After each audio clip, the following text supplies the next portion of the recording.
What a day, guys. This is a gloomy, dreary, blustery day. I actually splashed in the puddles earlier, but I said this twice to two different people, so I knew I was supposed to share it with you. So listen, this has been a hard year. I don't care if you are the cheerleader of all cheerleaders, the joy magnet, the optimist of all optimists.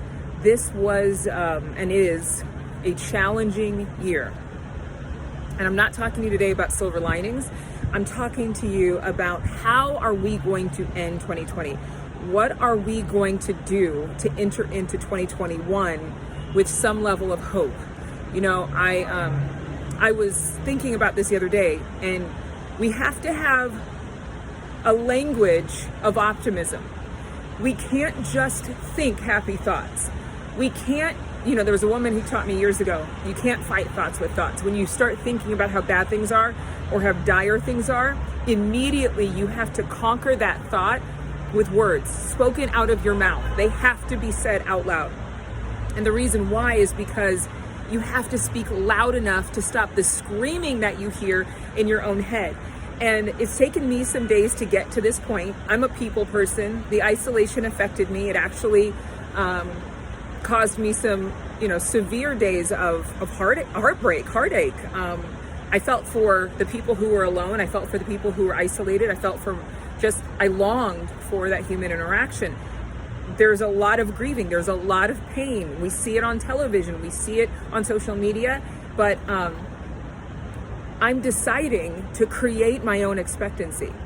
And the way that I'm doing that, because I want you to jump on the bandwagon, the end of this year, so many people look forward to the holidays. They're not looking forward to the holidays this year because they're not going to travel. They don't want to jeopardize the health of their grandparents or their parents who are elderly or have pre-existing conditions. What are we going to do so that we don't come into January of 2021 with this severe case of depression, with this anguish, with this pain? No matter what happens, no matter what barriers there are, this is something I've been talking about. No one can steal our kindness. Kindness makes us unbeatable. No one can steal our generosity. We decide to be generous, even when we don't feel like it, even when we are tight financially. We have something to give. I've learned this. I've been trained in this. I've been coached personally in this to give wherever I am, whether it's at work or at school or just to strangers. What can we give? I actually gave somebody on the street today a couple bucks, and he was asking for change, and I realized that what I was giving him was hope. I wasn't giving him money, because you can't really do a lot today with some pocket change, but you can give somebody hope that somebody saw you. And I'm not telling you that to bring attention to me. My point is that when we're giving to other people, when we're giving to charities, when we're giving to nonprofits, when we're giving to our coworkers, when we're thinking of getting somebody else coffee when we stand in line with our masks on and no smile and no indication that we're smiling, we are spreading some hope. We are speaking the language. We are fluent in optimism. And so I'm standing out here to just give you this message because I think that it is time, it is high time. Again, I have had to work it up in me. I have had to declare, decide, affirm, confirm, speak things that are contrary to what I see around me, are contrary to the situation, to the circumstances, don't match up. Something can seem hopeless, but if I say hope, if I speak hope, if I really believe I was born at the time I was born so that I would be alive at this stage of the game, at this time in history. A lot of people have been saying about how the election it's a life and death election, or it's a life and death vote, or this year is about life and death. The very fact that you're still here, the very fact that you were born for now, should give you some expectancy, because you were made for this time, as hard as it is. Just like generations before us, just like the giants who lived through World War II, just like those people who survived after 9/11 and had to go on, even though they lost a loved one, even though they saw people perish.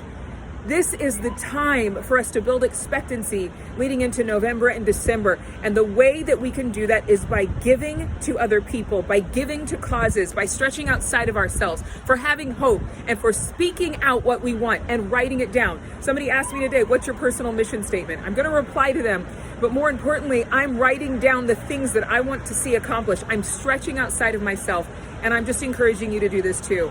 I just felt like I needed to tell you, because if we don't get expectant, then we will get depressed and we will become stagnant emotionally, mentally. I can't afford resentment. It doesn't work in my family. You know, we've all had things where we've resented different family members. We've all had things where we have lost joy in different situations. I am deciding to declare and to say and to write down and to orient myself towards expectancy, towards great things happening, even above the noise, even above the alarm, even above the static. We can create that expectancy and speak the language of hope so that other people don't give up in 2020. That's all I have to say. I'll talk to you later. Bye.